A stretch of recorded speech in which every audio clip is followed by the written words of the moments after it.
30년을 헌신한 가족에게 남이라는 말을 들어보셨나요? 며느리의 시댁은 남이다라는 한마디에 제 30년 세월이 무너졌습니다.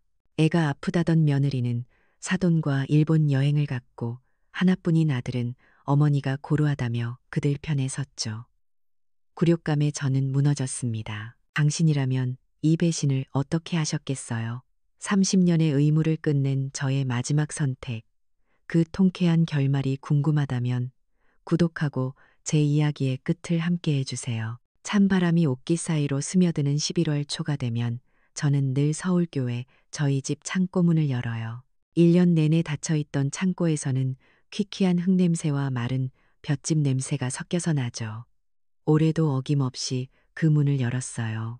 제 키보다 더 큰 붉은색 고무대야 2개와 커다란 소쿠리들을 꺼내기 위해서였죠. 1년 묵은 먼지를 털어내고 마당 수도가에서 찬물로 씻어내는데 이 고무대야만 보면 참 여러 가지 생각이 들어요. 설렘 반, 걱정 반, 이 맘때가 되면 겪는 저의 연례 행사 같은 감정이죠. 이 대야, 이게 제가 시집 올 때 가져온 혼수품도 아닌데 제 손때가 가장 많이 묻은 물건이에요.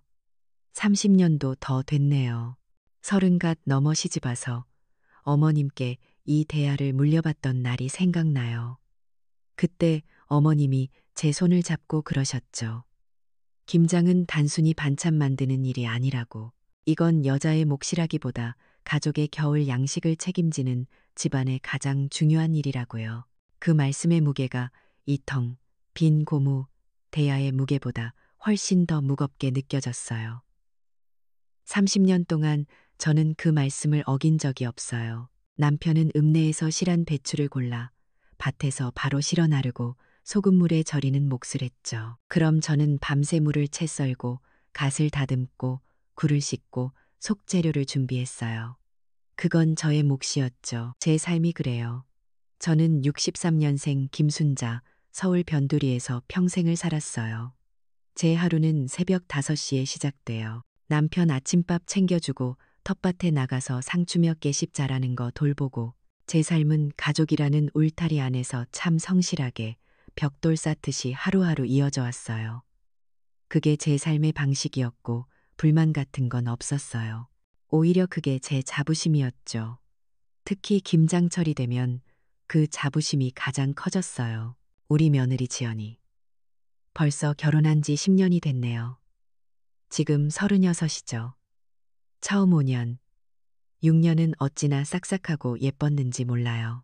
10월 말부터 먼저 전화를 해서는 어머니, 올해 김장은 언제 해요? 제가 뭐 도와드릴까요? 조르곤 했죠. 그 목소리만 들어도 기분이 좋았어요. 결혼하고 2번째 해였나. 처음으로 제 옆에 앉아서 속을 버무리던 모습이 눈에 서네요. 서툰 솜씨로 무채를 배추잎에 바르다가 어머니, 이거 너무 맛있어요. 하면서 맵지도 않은지 배추잎을 통째로 뜯어먹고 웃던 모습. 그게 그렇게 예쁘더라고요. 어머니, 비법이 뭐예요? 묻길래 신이 나서 제 비밀 육수 비법 황태머리랑 말린 표고버섯 넣고 끓이는 거. 젓갈은 꼭 강경에서 사온 3년 묵은 걸 써야 감칠맛이 난다고 하나하나 공책에 적어주던 기억이 나요. 제 모든 걸 물려줄 수 있을 것 같았죠. 아들 하나 더 키우는 기분이 이런 건가 싶었어요. 그런데 사람 마음이라는 게 참 한 4년 전부터였을까요? 지연이가 조금씩 변하기 시작했어요. 처음에는 첫째 민준이가 어려서 그 다음에는 둘째 예린이가 감기 걸려서 직장 다닌다는 핑계도 있었죠. 김장날 아침 일찍 오던 며느리가 점심때가 다 돼서 나타나기 시작했어요. 어머니, 차가 너무 막혀서요. 하면서요. 그러더니 재작년부터는 어머니, 저는 속 버무릴 때쯤 갈게요. 하더라고요. 작년에는 그게 참 정점이었어요. 김장 전날 어머니, 저 내일 급한 출장이 잡혀서요. 죄송해요. 대신 일 끝나고 저녁에 김치 가지러 갈게요. 하고 문자가 띵 오더라고요. 그날 저랑 남편이랑 둘이서 배추 100포기를 다 버무리는데 어찌나 서운하던지요. 그래도 바쁘다는데 어쩌겠어요. 직장 생활하는 애한테 늙은 시어미가 김장 좀 안 거들었다고 화를 낼 수도 없잖아요. 그냥 바쁜가 보다 하고 말았죠. 저녁 늦게 와서는 어머니 고생하셨어요. 하는데 그마저도 현관에서 김치통만 받아서 쌩 가버리더라고요. 그 뒷모습을 보는데 마음이 참 횡했어요. 마침 오늘 낮에 김장 대야를 다 씻어놓고 허리가 아파서 거실에 좀 앉아 있었어요. 텔레비전을 켰더니 마침 홈쇼핑 채널이 나오더라고요. 웬 유명한 요리사가 나와서 포장 김치를 파는데 어찌나 맛있게들 먹던지요. 간편하게 맛있게 10분이면 뚝딱 쇼호스트가 소리치는데 저도 모르게 헛웃음이 났어요. 10분이라 나는 이 연례 행사를 위해 2주 전부터 젓갈을 확인하고 3일 전부터 장을 보고 꼬박 이틀을 이 고무대야와 씨름하는데 말이에요. 세상이 참 많이 변했구나 싶었죠. 사 먹는 게 편하긴 하죠. 저도 알아요. 하지만 그 맛이 아닌데 김치 맛이라는 게 어디 맵고 짠맛뿐인가요? 그날 다 같이 모여서 웃고 떠들고 돼지고기 삶아서 겉절이에 싸먹고 그게 다 김치 맛에 들어가는 건데 요즘 애들은 그걸 모르나 봐요. 문득 그런 생각이 들었어요. 지연이가 친정에서 가져오는 김치는 참 잘 먹거든요.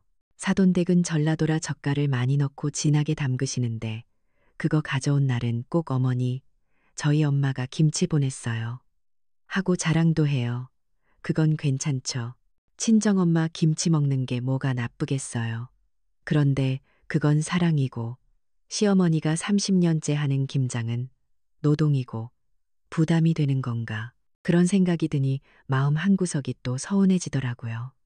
아직 지연이한테 이런 마음을 터놓고 말한 적은 없어요. 그냥 저 혼자 내가 너무 예민한가, 늙으면 속이 좁아진다더니 내가 그런가 하고 넘겼죠. 그렇게 며칠을 고민했어요.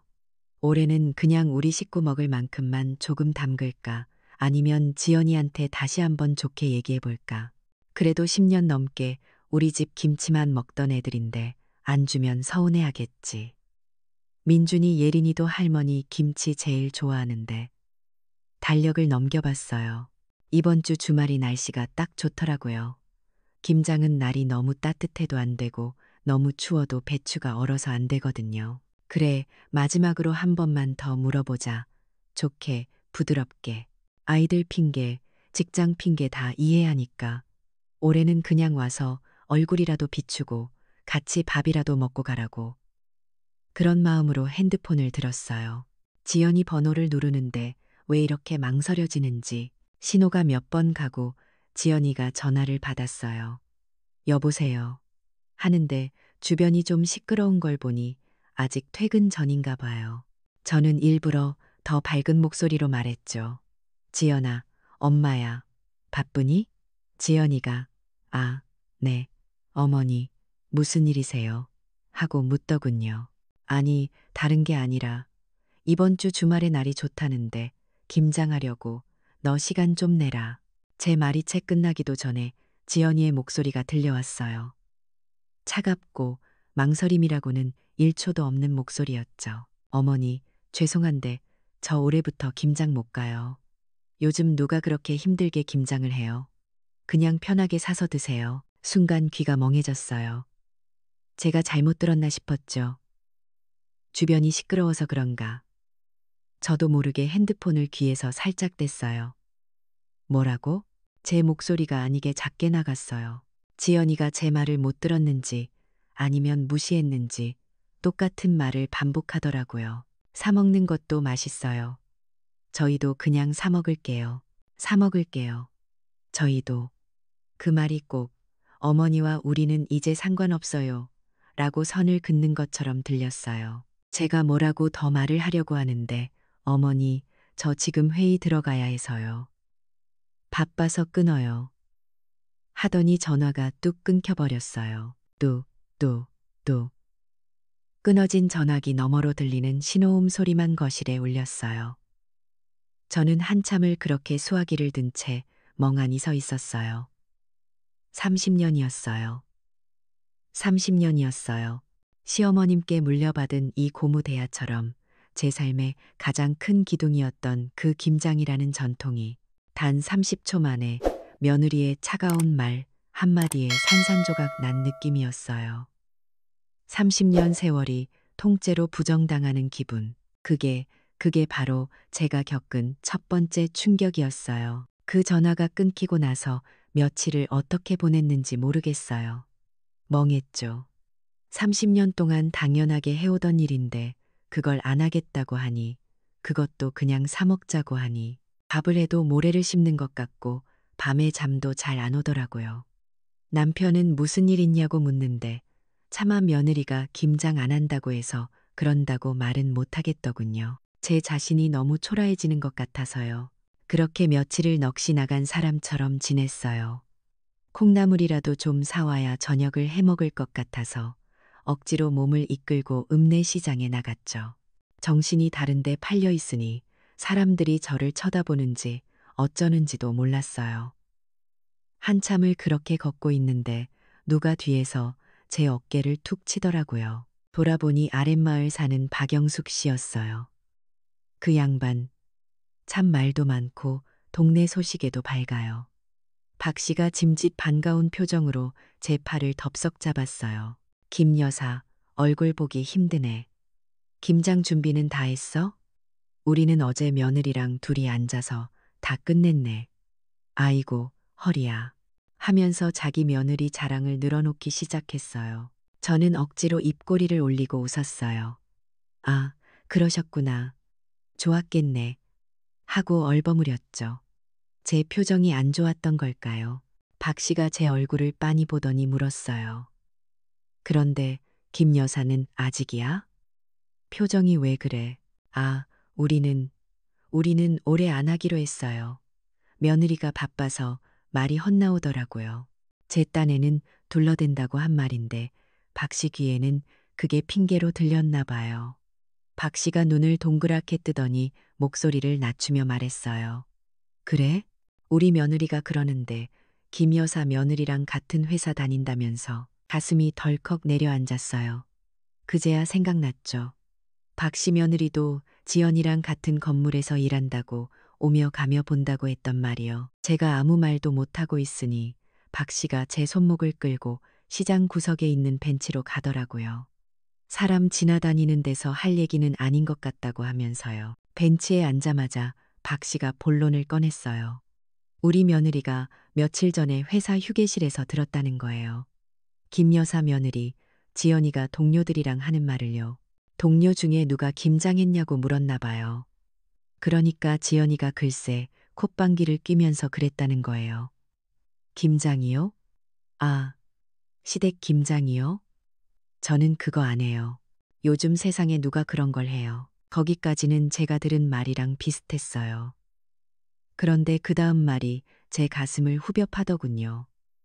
다른 동료가 그래도 시어머니가 서운해하시지 않냐고 물었대요. 그랬더니 지연이가 깔깔 웃으면서 서운하긴요. 그건 시댁이지 우리 집이 아니잖아요. 박 씨가 이 대목에서 꼭 제스처까지 써가면서 시댁이랑 우리 집을 딱 잘라 말하더라고요. 지연이가 그랬다는 거예요. 그건 남편 집안일이지 내 일은 아니죠. 머리가 하얗게 변하는 것 같았어요. 사서 드시라는 말은 그냥 서운한 정도였어요. 그런데 시댁은 남이다. 이 말은, 이 말은 비수가 되어 제 심장에 그대로 꽂히더라고요. 10년이었어요. 10년 동안 내 새끼다, 내 딸이다 생각하고 뭐 하나라도 더 챙겨주려고 했던 세월이었어요. 제 생일은 걸러도 며느리 생일은 꼭 챙기고 민준이 예린이 낳았을 때도 병원에서 밤새워가며 미역국 끓여다 먹였어요. 그 모든 세월이 남이라는 말 한마디에 전부 부정당하는 순간이었죠. 제가 남이었구나. 10년 동안 며느리라고 생각한 저 아이에게 저는 그냥 남편의 엄마였구나. 박 씨는 옆에서 어머, 김 여사, 괜찮아? 얼굴이 하얘졌어. 하면서 호들갑을 떨었지만 아무 소리도 들리지 않았어요. 제가 어떻게 그 자리를 빠져나왔는지, 콩나물은 샀는지 안 샀는지도 기억나지 않아요. 그저 10년 동안 내가 남의 집 살림을 챙겨주고 있었구나 하는 배신감에 몸이 떨렸어요. 그날 저녁이었어요. 남편은 옆에서 아무것도 모르고 텔레비전을 보며 웃고 있었죠. 저는 조용히 방으로 들어가 아들 현수에게 전화를 걸었어요. 제발, 현수 너는 아니길. 너는 엄마 마음을 알아주길. 마지막 희망을 거는 심정이었어요. 전화를 받더라고요. 엄마, 웬일이야? 하는 목소리가 평소랑 똑같았어요. 저는 떨리는 목소리로 겨우 입을 뗐어요. 현수야, 너희 올해 김장 지연이가 안 한다고 하더구나. 아들 녀석의 대답은 너무나도 가벼웠어요. 아, 네. 어머니, 잘 됐어요. 지연이도 바쁘고 애들도 주말마다 학원 가야 해서 정신없어요. 어머니도 이제 힘드시잖아요. 잘 됐네. 기가 막혔어요. 잘 됐다고요? 저는 목소리를 가다듬고 다시 말했어요. 힘들어도 그게 문제가 아니잖니. 30년이야. 30년 동안. 그리고 지연이가 밖에서 시댁은 남이라고 그렇게 말하고 다닌다더라. 제 목소리가 물기에 젖어들고 있었죠. 그런데 아들 녀석이 제 말을 뚝 잘랐어요. 그 목소리가 얼마나 차갑던지. 아, 어머니, 또 그 얘기세요? 지연이가 그런 뜻으로 한 말이 아니겠죠. 그리고 요즘 다들 그렇게 생각해요. 다들 그렇게 생각하다니. 그게 무슨 말이니? 제가 되물었어요.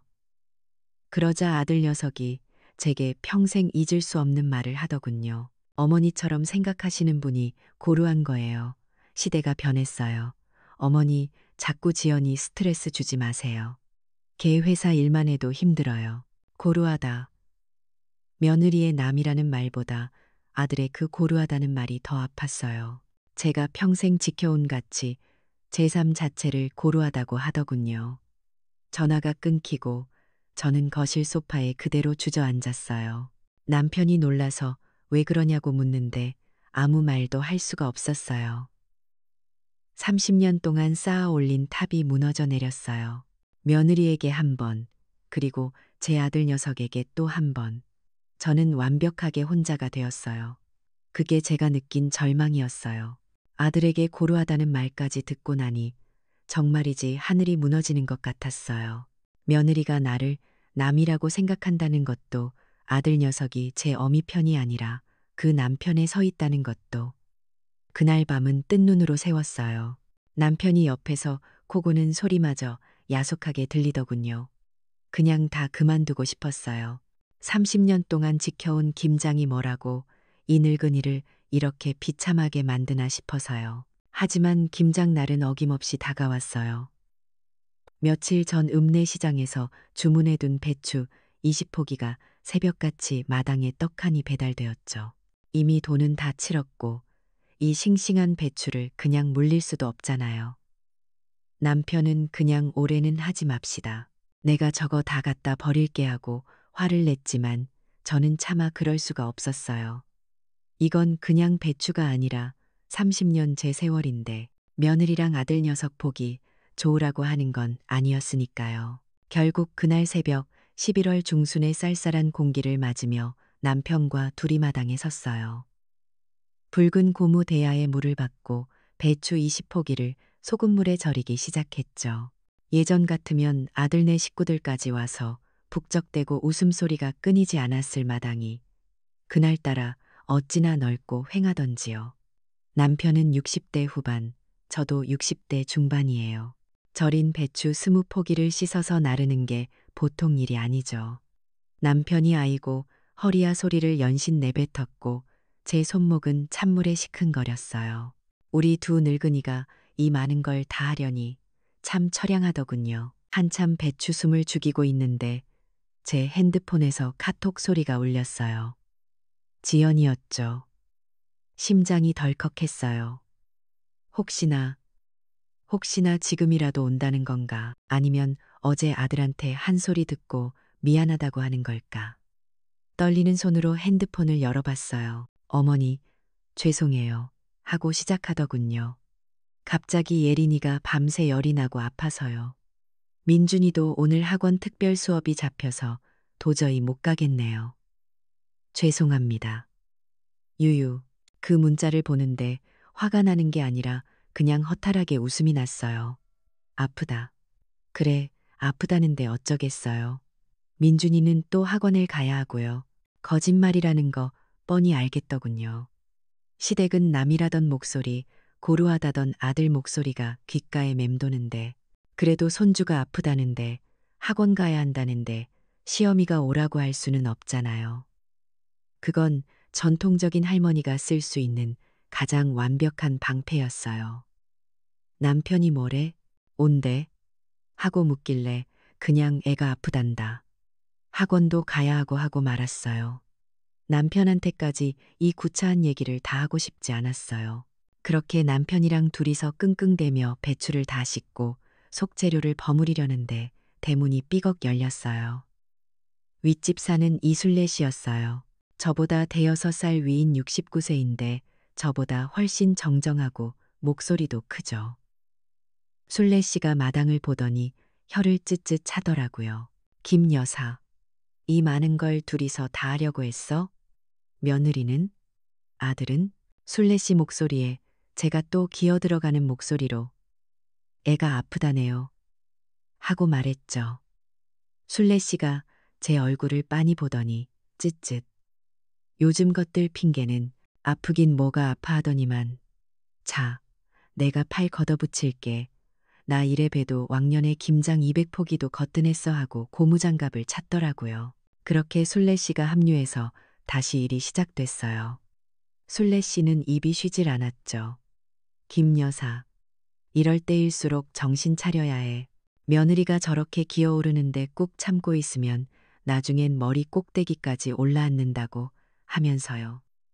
속이 다 시원해지는 것 같았어요. 한참 속을 버무리던 순례 씨가 제게 결정적인 말을 했어요. 내가 보아하니 김 여사는 올해 절대 저 집에 김치 주지 마. 그 말에 제가 놀라서 쳐다봤죠. 쓴맛을 봐야 사람이 고마운 줄 아는 거야. 저렇게 고생 안 하고 날로 먹으려고 하는데 그걸 왜 줘? 그 말은 맞았어요. 맞는데. 저는 또 망설여지더라고요. 그래도 현수랑 애들이 무슨 죄예요. 민준이랑 예린이가 할머니 김치 얼마나 좋아하는데 제 입에서 나온 말이 저도 참 한심하게 들렸어요. 순례 씨는 김 여사 그렇게 물러터져서 쓰나하고 혀를 찼지만 더는 아무 말도 안 하더군요. 며칠이 지나고 김장이 끝났어요. 김치통에 나눠 담는데 순례 씨 말이 계속 귓가에 맴돌았지만 저는 결국 커다란 김치통 2개를 따로 담았어요. 아들과 손주들 얼굴이 바려서 도저히 안 되겠더라고요. 이 맛있는 걸 쟤들 입에 안 넣어주면 누가 넣어주나 싶어서요. 그렇게 무거운 김치통 2개를 차에 싣고 아들네 아파트로 갔어요. 초인종을 눌렀죠. 아무 대답이 없었어요. 전화를 걸었어요. 받지 않더군요. 문은 굳게 잠겨 있었고요. 자는 건가? 아니면 정말 아직도 예린이가 아픈가? 별별 생각이 다 들었어요. 그래도 여기까지 왔는데 그냥 갈 수는 없었어요. 무거운 김치통을 아파트 복도에 내려놓고 그 옆에 쭈그리고 앉아서 기다렸어요. 10분, 20분, 1시간, 그리고 이 시간이 넘어가더군요. 차가운 시멘트 바닥 기운에 다리가 저리고 허리가 끊어질 것처럼 아파왔어요. 30년 김장한 것보다 그 2시간 기다리는 게 더 힘들었어요. 서러움에 눈물이 핑 돌더군요. 내가 남이라는데, 고루하다는데, 이 김치가 뭐라고 나는 여기서 이 굴욕을 참아가며 이러고 있나 싶어서요. 정말 다리가 저려서 더는 못 앉아 있겠다 싶을 때였어요. 옆집 엘리베이터가 열리더니 아들네 옆집에 사는 여자가 나오더라고요. 저랑 몇 번 마주쳐서 얼굴은 알았죠. 그 여자가 저를 보더니 깜짝 놀라며 인사했어요. 어머니, 현수 씨 댁에 오셨어요? 웬일이세요? 제가 뻣뻣해진 다리를 겨우 일으키며 말했죠. 네. 김치 좀 가져왔는데 집에 아무도 없네요. 혹시 언제 들어오는지 아세요? 그 여자가 제 김치통이랑 제 얼굴을 번갈아 보더니 더 놀란 표정을 짓는 거예요. 어머, 어머니, 말씀 못 들으셨어요.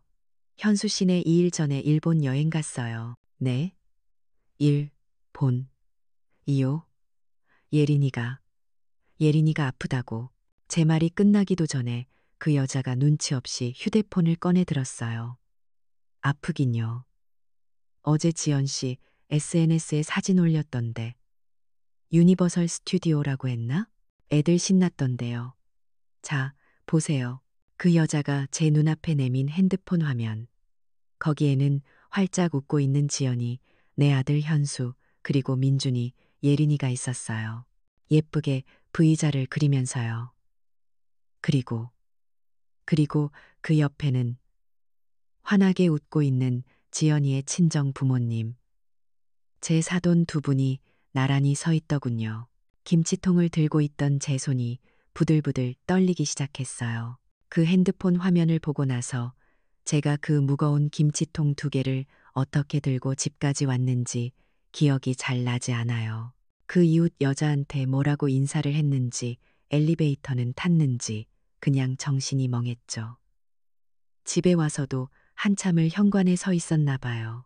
남편이 나오더니 제 얼굴을 보고 김치통을 보고 무슨 일이야? 줬어? 묻는데 대답이 안 나오더군요. 그날 밤 저는 그 김치통 두 개를 마당 수도가에 엎어버렸어요. 남편이 기겁을 하며 말렸지만 저는 그냥 다 쏟아부었어요. 아까운 배추와 무가 아니라 제 30년 미련을 쏟아내는 것 같았죠.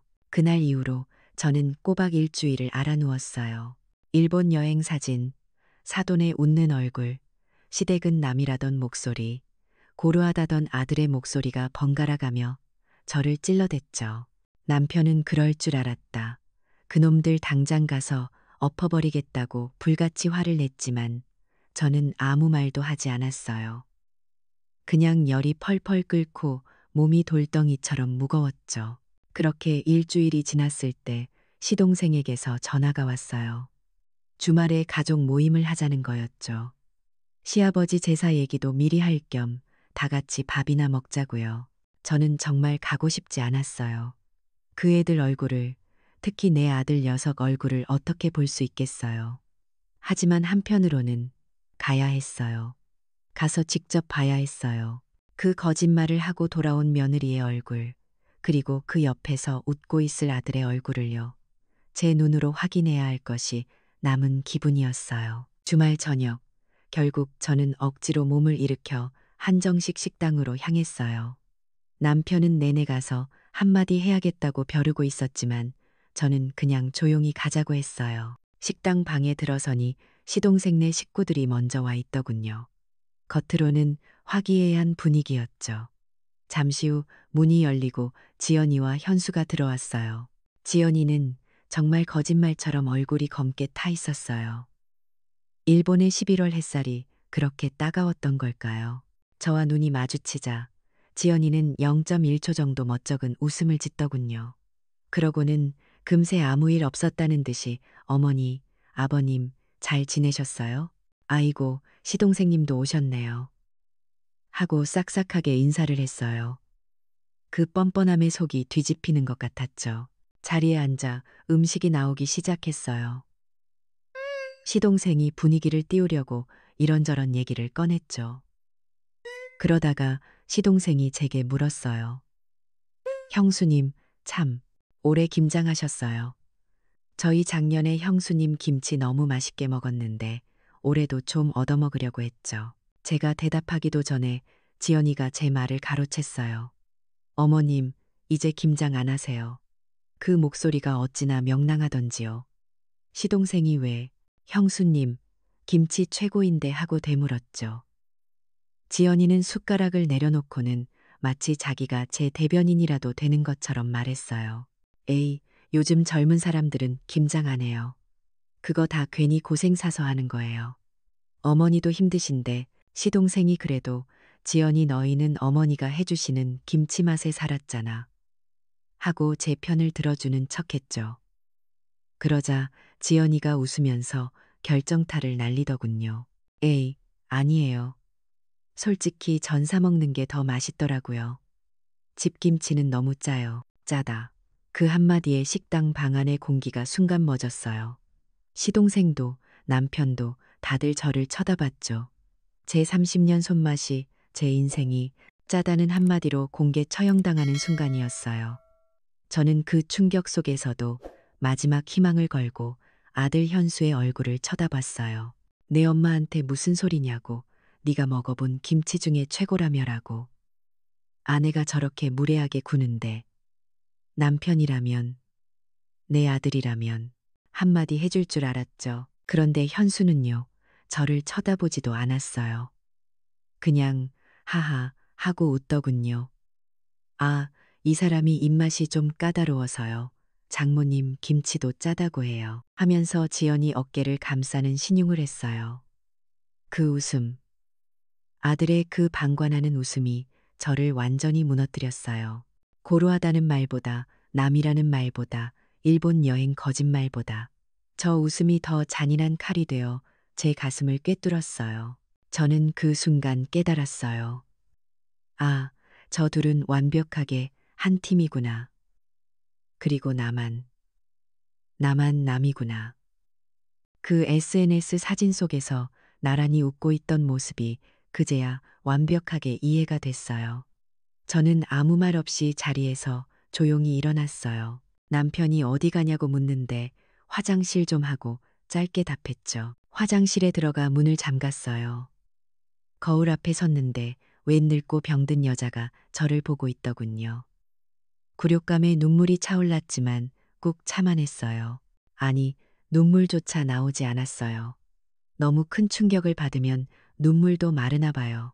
저는 거울 속의 저를 보며 다짐했어요. 그래, 짠 김치. 내 30년 정성이 너희 입에는 그저 짠 김치였구나. 알겠다. 이제 다신 그 짠 김치 먹을 일 없게 해주마. 너희가 원하는 대로. 남처럼 그제야 윗집 순례씨가 해줬던 말이 생각났어요. 올해는 절대 저 집에 김치 주지 마. 그 말이 옳았어요. 저는 그 순간 제 30년 미련을 그 차가운 화장실 세면대에 다 털어버렸어요. 그 식당 화장실에서 거울을 보고 섰던 그 순간 제 마음은 이미 정해졌어요. 30년 묵은 미련, 그걸 그 차가운 세면대에 다 털어버리고 나왔죠. 그날 집에 돌아온 저는 다음 날 아침이 되자마자 바로 창고로 향했어요. 남편은 제가 또 알아누울까봐 걱정스러운 눈치였죠. 저는 말없이 그 붉은색 고무대야, 시어머님께 물려받았던 그 대야를 마당으로 끌어냈어요. 소쿠리고 채반이고 김장에 썼던 물건은 하나도 빼놓지 않았죠. 남편이 당신 지금 뭐 하는 거요? 하고 묻더군요. 이거요, 다 갖다 버릴 거예요. 남편의 눈이 동그래졌어요. 정말, 정말 괜찮겠소? 묻는 남편의 목소리에 걱정이 가득했죠. 저는 활짝 웃어 보였어요. 30년 만에 처음 짓는 웃음 같았어요. 괜찮고 말고요. 이제 나도 편하게 살아야죠. 우리는 그 길로 트럭에 그 모든 걸 싣고 읍내 고물상으로 향했어요. 30년 묵은 제 세월이 고작쇠 몇 푼 값으로 바뀌더군요. 그런데 그렇게 속이 시원할 수가 없었어요. 집으로 돌아오는 길에 저는 윗집 순례신에 들렀어요. 맑은 정신으로 그분께 고맙다고 인사를 하고 싶었거든요. 언니, 고마워요. 언니 말이 다 맞았어요. 순례씨는 제 얼굴을 보더니 김 여사, 이제야 정신이 드는구먼 하고 제 등을 툭툭 쳐주더군요. 그래서 이제 김치는 어쩔 거야? 묻길래 언니, 이 근처에서 어디가 김치를 제일 맛있게 해요? 하고 물었죠. 순례씨가 동대문 시장에 아는 집이 있다며 가게 이름을 하나 적어줬어요. 저는 그 주 주말에 바로 남편이랑 서울 나들이 겸동 대문시장에 갔어요. 가서 정말 딱 우리 두 식구 먹을 만큼만 배추김치 3kg, 총각김치 2kg 그렇게만 샀어요. 20포기, 100포기를 보던 눈이라 그런지 그게 참 귀엽게만 보이더군요. 집에 돌아와 저녁상에 그 사먹는 김치를 처음 올려봤어요. 남편 눈치를 살짝 봤죠. 남편이 한 젓가락 먹어보더니 이거 먹을 만하네 하더군요. 저도 한 조각 먹어봤어요. 정말 먹을 만했어요. 제가 담근 그 깊은 맛은 아니었지만 깔끔하고 시원한 게 무엇보다 제 허리와 손목이 아프지 않았다는 게 좋았어요. 그날 밤 저는 30년 만에 처음으로 편안하게 웃으면서 밥을 먹었어요. 그렇게 한 달이 흘렀어요. 11월이 가고 어느새 12월이 되었죠. 김장철은 이제 완전히 끝났어요. 저는 그 한 달 동안 30년 만에 처음으로 김장 걱정 없는 가을을 보냈어요. 남편이랑 근교로 단풍 여행도 다녀왔죠. 전에는 김장 때문에 꿈도 못 꿀 일이었거든요. 몸도 마음도 너무 가벼웠어요. 그날도 그랬어요. 평화로운 저녁이었죠. 남편이랑 둘이 저녁 먹고 저는 소파에 앉아서 귤을 까먹으면서 제일 좋아하는 드라마를 보고 있었어요. 한참 재밌는 장면이 나오는데 전화벨이 울리더군요. 지연이었어요. 심장이 쿵 하지는 않았어요. 오히려 올 것이 왔구나 싶었죠. 저는 심호흡을 한번 하고 남편을 쳐다봤어요. 그리고 핸드폰에 있는 스피커폰 버튼을 눌렀죠. 남편도 같이 들어야 할 것 같아서요. 여보세요. 제 목소리는 아주 평온하게 나갔어요. 어머니, 저희 집 김치 다 떨어졌어요. 지연이의 목소리는 다급하고 또 아주 당연하다는 듯이 울려 퍼졌어요. 김장하셨으면 빨리 좀 보내주세요. 애들이 밥을 안 먹어요. 김치가 없어서. 이건 부탁이 아니라 명령이었죠. 저는 손에 쥐고 있던 귤을 마저 입에 넣고 천천히 씹어 삼켰어요. 그리고 가장 상냥한 목소리로 말했죠. 어머, 어쩌니? 나도 김치 없는데. 전화기 너머로 순간 정적이 흘렀어요. 지연이가 당황한 게 느껴졌죠. 네. 김장 안 하셨어요? 그럼 뭐 하셨어요? 하고 대묻더군요. 나도 사 먹는다. 제가 말했어요. 동대문 시장에서 사 먹는데 맛이 괜찮더구나. 너희도 사 먹어라. 그제야 지연이가 상황 파악이 됐나 봐요. 목소리가 순식간에 날카로워졌죠. 네, 사 드시라고요? 어머니, 지금 장난하세요? 저는 똑같이 차분하게 대답했어요. 왜 장난이라고 생각하니? 너도 사 먹는 게 편하다고 했잖니. 아니, 그래도 그렇지. 어떻게 김장을 안 하실 수가 있어요? 저희 먹을 건 보내주셔야죠. 어머니, 혹시 저번에 김장 안 갔다고 삐치신 거예요? 왜 이렇게 옹졸하게 구세요? 옹졸하다. 그 말이 제 귀에 딱 꽂히더군요. 옆에 있던 남편이 저런 하면서 벌떡 일어나려는데 제가 손짓으로 막았어요. 이건 내가 끝내야 하는 일이었으니까요. 제 눈빛이 차가워지는 걸 느꼈어요. 지연아, 제가 며느리 호칭 대신 처음으로 이름을 불렀어요. 내가 옹졸해서가 아니라 너한테 배운 거란다. 네, 뭘 배워요? 제가 뭘 가르쳤다고. 첫째, 너는 애가 아프다고 민준이가 학원 간다고 거짓말을 하고 내 친정 식구들이랑 다 같이 일본 여행을 잘 다녀왔더구나. 그걸 배웠지. 전화기 너머로 지연이가 숨을 헙 하고 들이마시는 소리가 들렸어요. 둘째, 너는 직장에서 시댁은 남이라고 했다며? 10년 넘게 남을 위해서 내가 왜 내 허리 부러져 가며 김치를 담가줘야 하니? 그것도 배웠고, 셋째, 너는 가족들 다 모인 데서 내 30년 손맛을 짜다고 했고, 내가 스스로 고생한다고 했지. 그것도 아주 잘 배웠어. 전화기 너머는 이제 아무 소리도 들리지 않았어요. 저는 마지막 일격을 날렸죠. 그래, 지연아. 내 말이 다 맞다. 난 30년 동안 스스로 고생한 바보였어. 그래서 이제 나도 편하게 살련다. 너도 내 말대로 젊은 사람답게 남인 시어머니한테 의지하지 말고 비싸고 맛있는 김치 내 돈 주고 사서 먹으렴. 저는 더 이상 들을 필요도 없었어요. 할 말 다 했니? 그럼 끊는다. 나 지금 드라마 봐야 해서 바쁘다. 저는 망설임 없이 통화 종료 버튼을 눌렀어요. 거실에는 순간 정적이 흘렀죠. 남편은 입을 벌린 채 저를 쳐다보고 있었어요.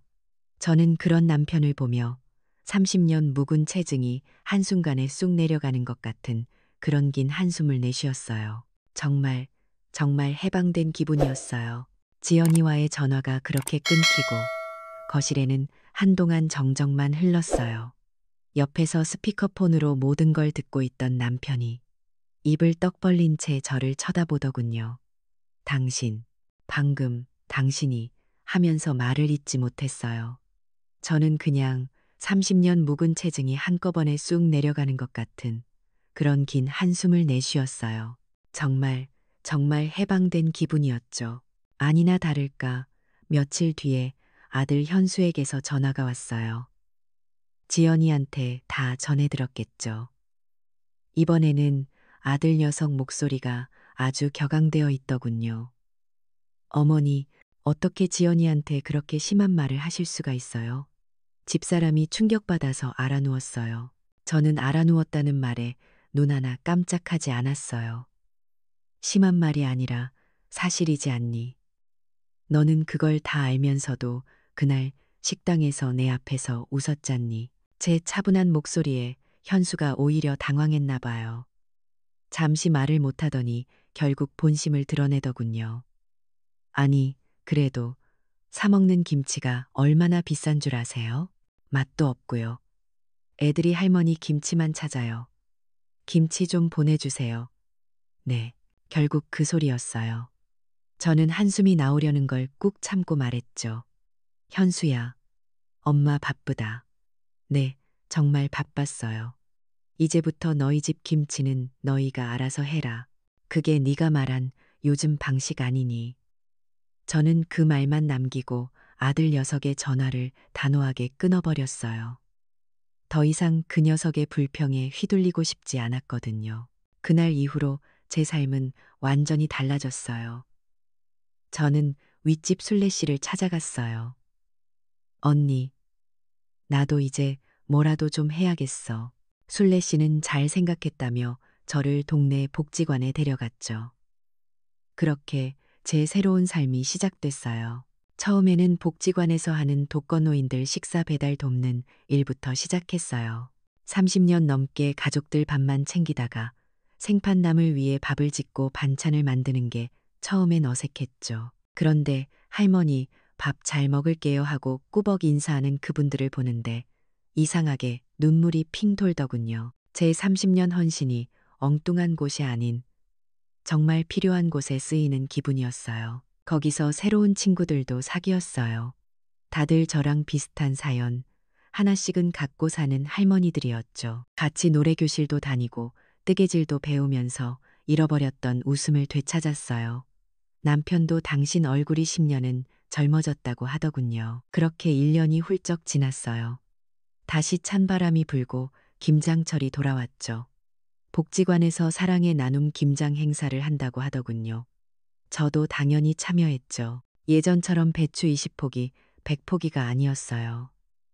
딱 배추 10포기만 제 몫으로 떨어졌죠. 그런데 이상했어요. 10포기만 하는데도 그 어떤 해 김장보다 더 즐겁고 힘이 났어요. 복지관 동료 할머니들이랑 농담 따먹기를 하면서 아이고, 김 여사 솜씨 좋네. 이거 우리 영감님 갖다 주면 딱이겠네.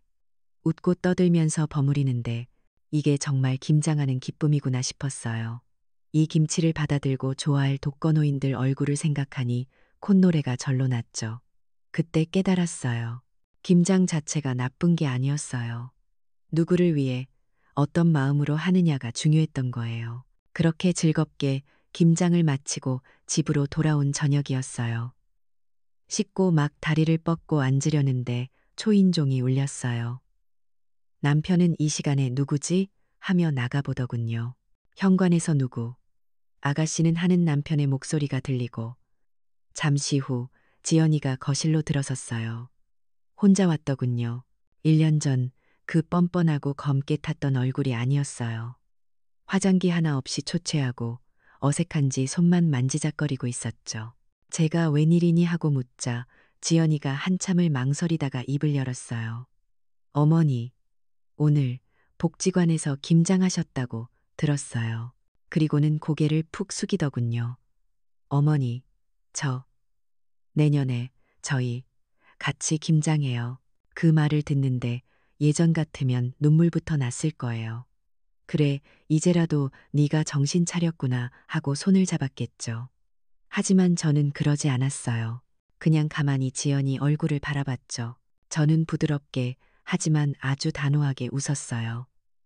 마음은 고맙다만 난 괜찮다. 지연이의 눈이 흔들리는 게 보였어요. 나는 복지관에서 이렇게 여러 사람이랑 좋은 일 한다 생각하면서 담그는 김장이 참 좋구나.